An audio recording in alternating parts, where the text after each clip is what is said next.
Tourism is big business in the Holy Land. Millions of Christians come here for the chance to retrace the footsteps of Christ. Among their most sacred rituals is to be baptized in the Jordan River. Being baptized for the first time in the Jordan River, which is where Jesus was baptized, it was awesome. Words cannot explain how I felt. I feel very freed. I feel at peace. My heart feels like it's been opened up. I can't put it into words. No words to explain why I feel I feel very happy and free. What few of these tourists know is that unlike their faith, the river itself is in very poor shape. The immersions take place in a 2-mile stretch of the Jordan, about the only place now considered safe enough for human contact. For much of the rest of its 140-mile journey, the Jordan has been reduced to a trickle as it meanders through a region riven by war and tension. Gidon Bromberg is with the environmental group Friends of the Earth Middle East. Due to the conflict, due to the competition between the parties, between Israel, Jordan, Syria, Israel grabs half of the water. A little bit more than a quarter is grabbed by Syria. A little bit under a quarter is taken by Jordan. And the demise is that 98% of the historical flow of the Jordan today no longer flows. We're left with something around 2%, and this is not fresh water. This is a mixture of sewerage water, agricultural runoff, saline water, and what left is this very, very sad sight of a river that is holy to half of humanity.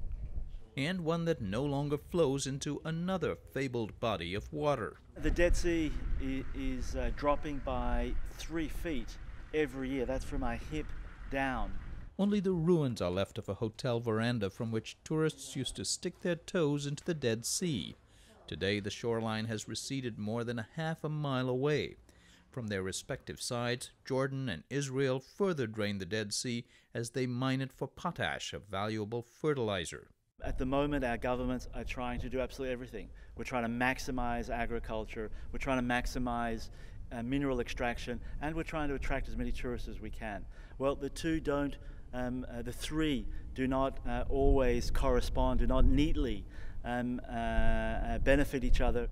Israel is a mostly urban nation, but it has also developed a thriving farm sector. And even though it is efficient and recycles 70% of its water, agriculture is a huge consumer of water in one of the world's driest places, one made even more so by several recent years of drought.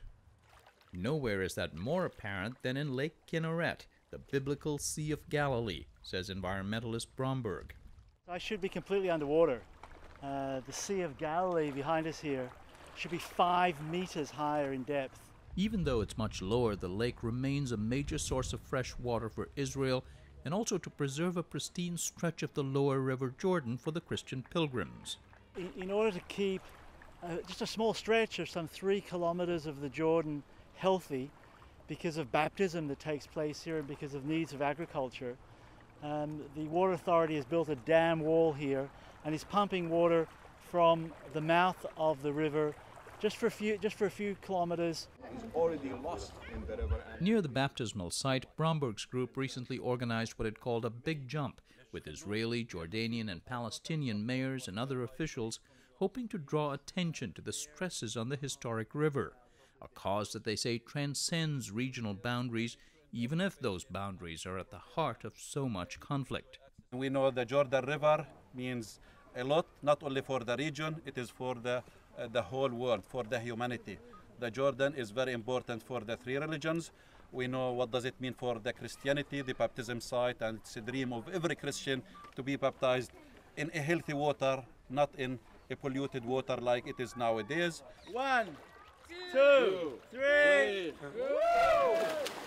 Even as the big media splash brought hordes of reporters and cameras, the baptisms and the prayers of pilgrims went on undisturbed.